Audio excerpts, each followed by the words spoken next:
Salut à tous, j'espère que vous allez bien. On se retrouve aujourd'hui pour une nouvelle vidéo et aujourd'hui on va donc faire le budget du mois d'août. Ça y est, on va enfin pouvoir se reprendre en main correctement au niveau du budget.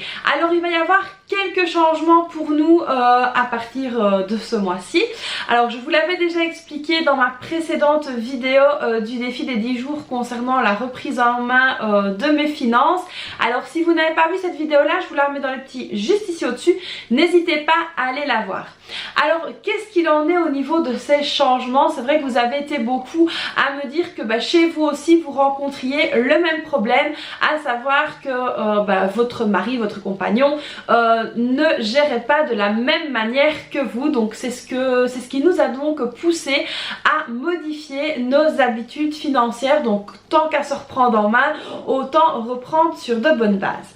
Alors pourquoi est-ce que nous avons décidé donc de changer notre manière de fonctionner, malgré que cette manière fonctionnait depuis des années? En fait tout simplement parce que mon mari, lui, les enveloppes, les catégories, etc., c'est vraiment beaucoup trop abstrait pour lui. Lui il est vraiment, il gère avec sa carte bancaire et voilà, et après il fait ses économies, etc. Donc pour lui c'est beaucoup plus facile et beaucoup plus clair comme ça. Moi personnellement, si je laisse l'argent sur mon compte bancaire, autant vous dire que le 15 du mois je n'ai plus rien. Donc ici je préfère moi refaire mes enveloppes, refaire mes trackers, redispatcher dans mes défis, dans ma monnaie, etc. Vraiment essayer de reprendre le contrôle sur mes finances de cette manière. Alors moi la manière comme ça virtuelle ne me convient pas du tout. Mais alors comment vous dire que c'est une vraie catastrophe? Franchement ça le fait pas du tout.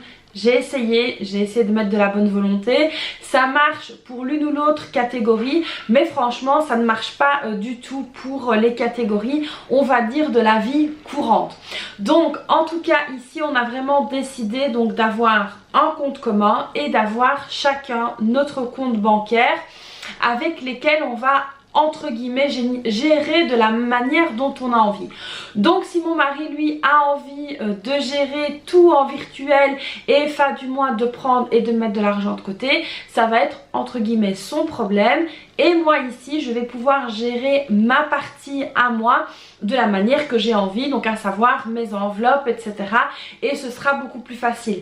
Alors ça ne veut pas dire qu'on n'a pas une vue sur ce que fait l'autre ou quoi que ce soit, pas du tout, on n'a rien à se cacher, on regarde tous les deux les finances des deux, voilà, sans aucune cachotterie, sans rien du tout, sans arrière-pensée. Mais c'est vraiment ici une manière beaucoup plus efficace de mettre de l'argent de côté. Et surtout une manière aussi beaucoup plus sûre de pouvoir mettre de l'argent de côté. Donc voilà un petit peu les raisons pour lesquelles on a décidé de fonctionner comme ça.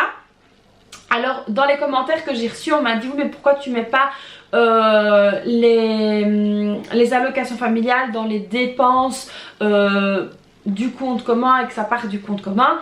Tout simplement pourquoi? Parce que moi j'ai beaucoup plus facile de gérer, voilà, pour les filles avec les enveloppes, etc. Parce que sinon encore une fois je me connais, si je sais que l'argent pour les filles est sur le compte, je vais tendance à vouloir faire des folies pour elles tout simplement, et qu'il est vraiment préférable que j'anticipe les anniversaires, les fêtes, les stages, etc. C'est vraiment beaucoup mieux. Donc on va dire que mon mari lui va prendre tout le côté virtuel, on va dire ça comme ça, et moi je vais donc prendre le côté enveloppe, le côté concret, le côté papier, vraiment ce que j'ai l'habitude de faire. Alors pour ça donc on a décidé de faire donc le budget normal comme on le fait d'habitude. Alors ça nous a retrouvé à faire 3 budgets différents, et puis lui, mon mari, a fait son budget de son côté. Alors on a calculé au prorata évidemment de ce qu'on gagne chacun, et puis moi j'ai fait mon budget de mon côté avec mes habitudes de dépenses. Donc par exemple ici mes ongles, ça partira de ma quote-part à moi et pas de la sienne. Alors aussi un point positif, c'est que voilà, si j'ai un cadeau à faire à mon mari, il ne verra pas combien ça a coûté, tout simplement. Parce que bah voilà, ici les derniers temps, si on voulait se faire un cadeau, quelque chose comme ça, il fallait aller retirer en liquide, il fallait pas que l'autre voie. Mais moi qui ai l'habitude de commander par internet parce que j'adore ça, je savais pas le faire parce que sinon il allait voir sur le compte, il allait voir dans quel magasin j'avais commandé ou sur quel site, donc ça allait lui mettre la puce à l'oreille, etc.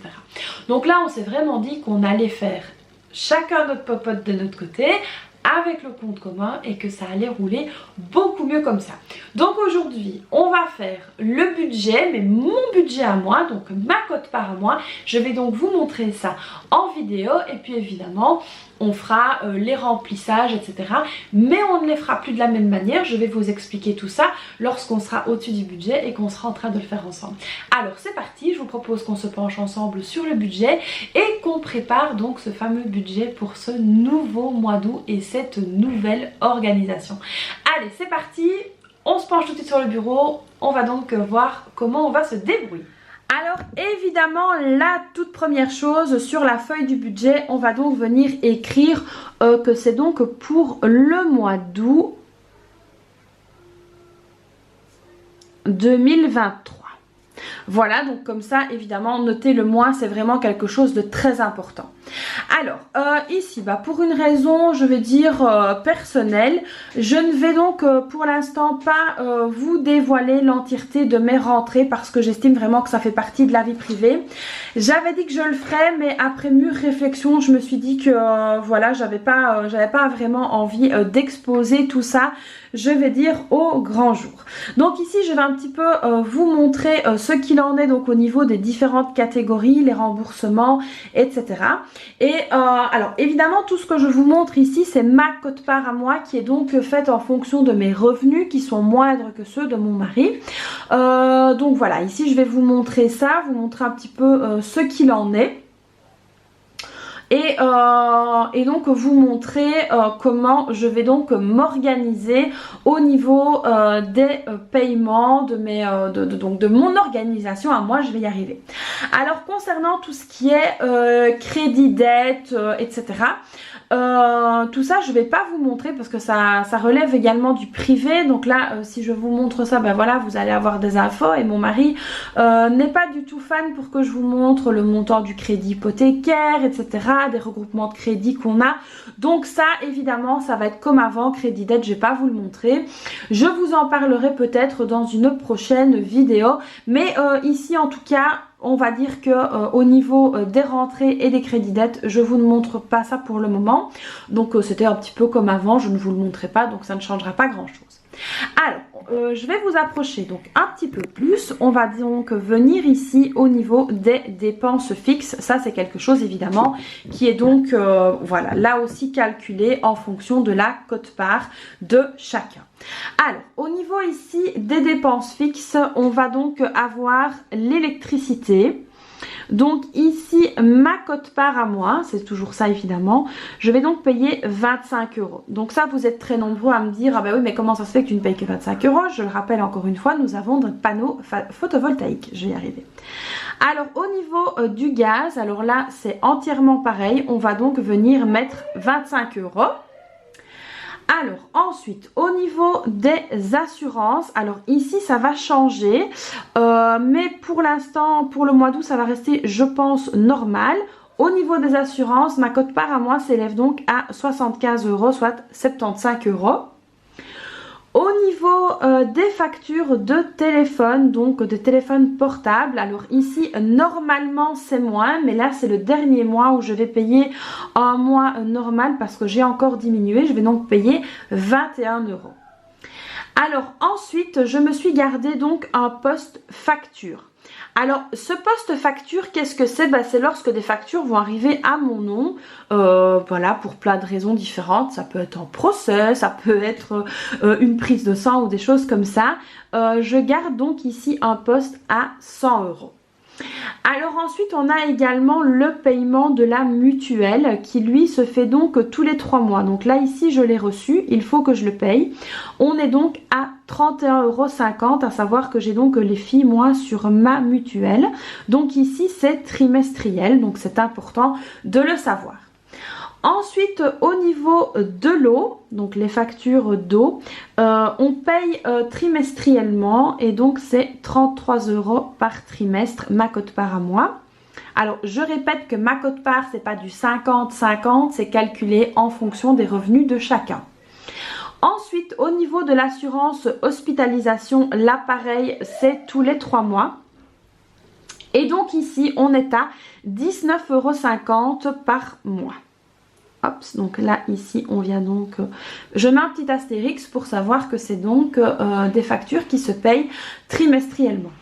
Alors ensuite, j'ai la massothérapeute. Alors la massothérapeute, quand je vais donc chez elle, j'en ai pour 80 €.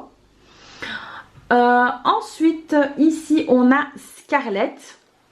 Alors Scarlett, c'est quoi? C'est la box internet, c'est le fournisseur, hein, c'est le nom du fournisseur.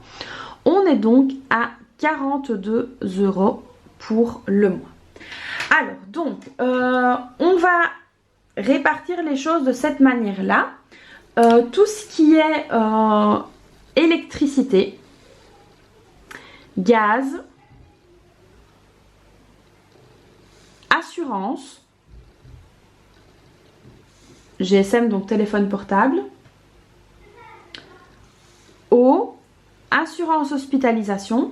Alors tout ça, nous avons donc d'un commun accord décidé que ça allait partir du compte commun. Donc voilà, ce sont des dépenses en commun qu'on va donc mettre sur le compte commun. Nous sommes donc ici à 452 € au total. Donc voilà, 452 € au total. Donc ce qui est en jaune, c'est ce qui va aller sur le compte commun. Et ce qui est ici non surligné, c'est donc ce qui va partir de mon compte personnel, donc de mon compte à moi. Alors ensuite, on va donc passer ici aux dépenses variables. Alors au niveau des dépenses variables, qu'est-ce que j'ai? J'ai donc le parking. Je me mets toujours une petite somme au niveau du parking. Le parking, je vais mettre 10 €. Et le carburant, ma quote-part à moi va donc s'élever à 100 €. Enfin, c'est une quote-part qui va donc être pour mon véhicule et moi. Je vais dire ça comme ça. Alors ensuite ici dans dépenses variables, je vais donc venir ajouter vêtements.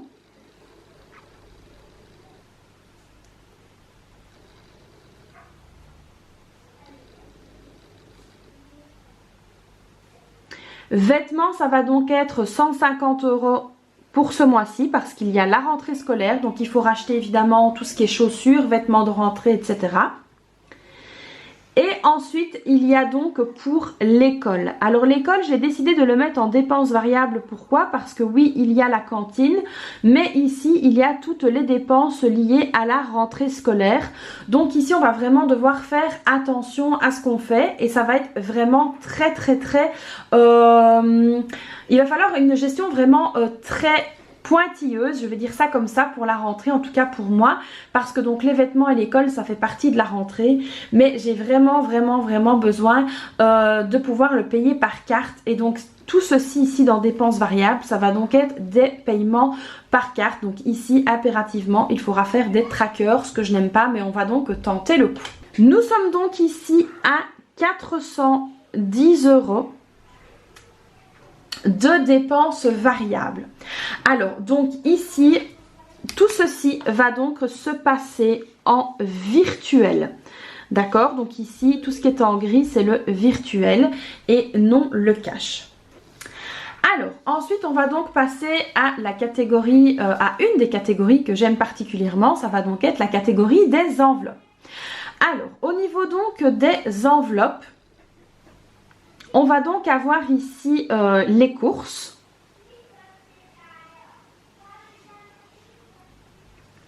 Les courses, là, ma quote-part à moi s'élève à 250 €.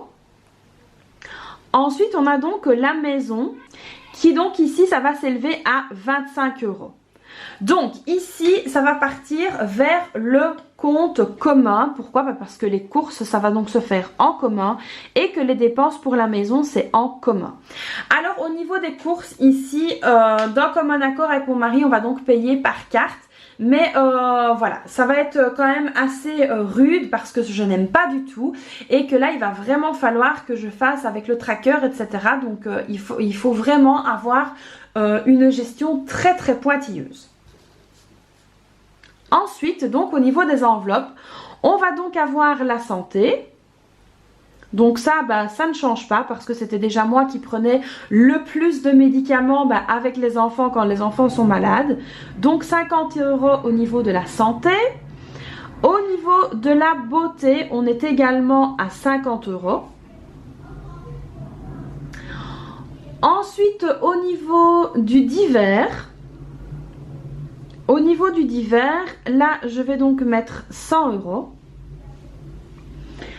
Au niveau de clochettes, alors petite clochette, elle, c'est 50 € par mois.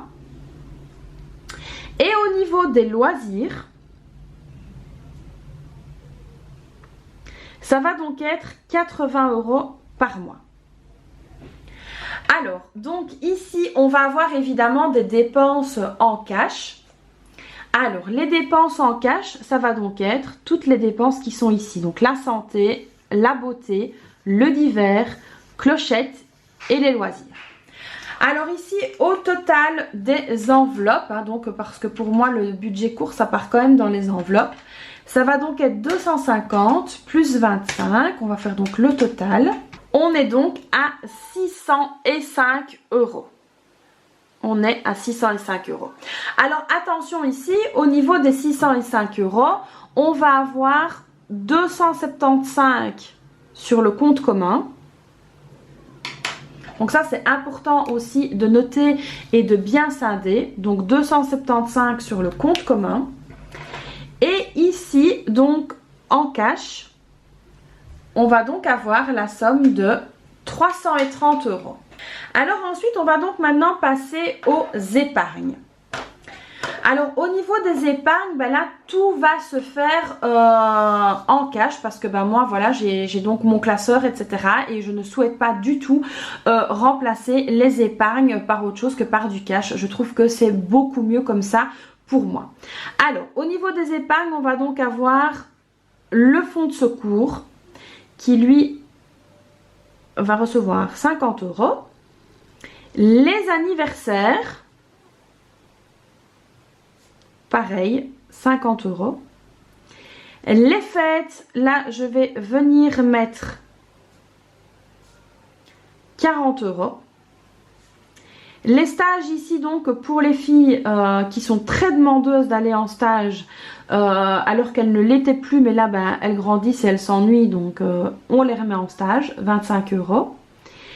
Moi, j'ai donc ici une petite épargne pour les taxes. Alors les taxes c'est vraiment hyper important de mettre de côté parce que sinon après on va se retrouver le bec dans l'eau. Alors le sport, c'est pas pour moi, c'est pour les filles, 30 €. Je veux me faire ici une petite épargne d'entretien pour la voiture parce que voilà, je préfère prévenir que guérir, donc je vais mettre 25 €. Animaux, donc c'est clos, ici animaux, 30 €.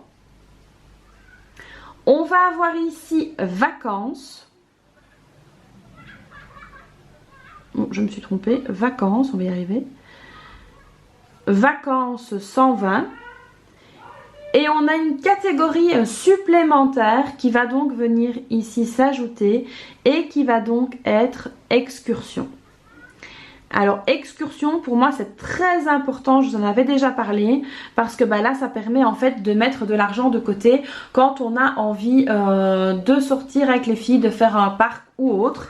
Et donc ici le montant de ces épargnes là revient à 450 €, ce qui est quand même pas mal. Donc toutes ces sommes là, tout ça, ça va donc se faire en liquide dans mon super classeur. Alors ici évidemment je ne vais pas vous parler du budget de mon mari parce que ça n'a aucun sens. Il va gérer lui de la manière qu'il a envie de gérer et je pense que sa méthode n'est pas mauvaise mais n'est juste pas adaptée à moi. Donc voilà ici, alors on va revenir un petit peu en arrière. Ici donc comme vous pouvez le voir, ce qui est en jaune, c'est donc ce qui part sur le compte commun, ce sont les dépenses communes. Ici ce sont des dépenses à payer directement par virement. Ici ce sont des dépenses à payer par carte. Et ici ce sont donc les dépenses à mettre en liquide dans les différents classeurs.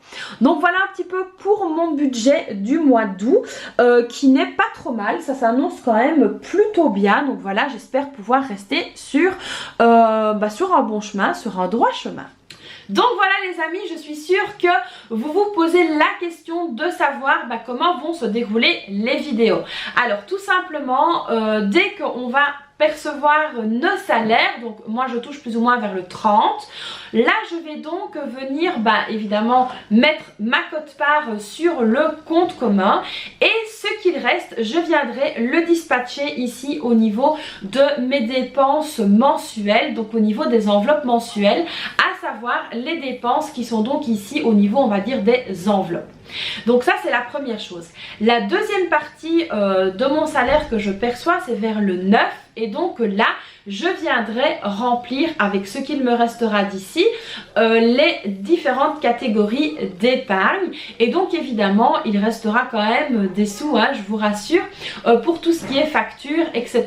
Donc le gros sera déjà payé et donc c'est ça qu'il est important de faire, c'est que lorsque vous touchez donc vos salaires en plusieurs fois, c'est de dispatcher vos rentrées et dispatcher vos dépenses. Donc ça on le verra ensemble dans le courant du mois. Vous verrez donc lorsque je perçois ma première partie de salaire ce que j'en fais, la deuxième partie ce que j'en fais et la troisième partie ce que j'en fais. Donc voilà, j'espère que ce nouveau programme vous plaira, vous aidera, vous donnera des idées et vous montrera que même si vous avez un compte commun et puis chacun votre compte, il est donc tout à fait facile et réalisable de gérer et de faire des économies. Donc voilà les amis, j'espère que cette nouvelle vidéo vous aura plu. Alors vous êtes habitués maintenant, vous n'hésitez pas à la liker, à vous abonner à la chaîne, activer la petite cloche. Surtout, me laisser un petit commentaire et puis n'hésitez pas à me suivre sur Instagram parce que j'ai vraiment repris mon Instagram en main. Ma page Facebook c'est la même chose, si vous n'avez pas Instagram, toutes les stories que je fais sur Instagram sont directement postées sur ma page Facebook qui est donc Budgétrice. Donc voilà les amis, moi je fais donc plein de bisous et puis je vous dis à très vite pour une prochaine vidéo. Bye bye!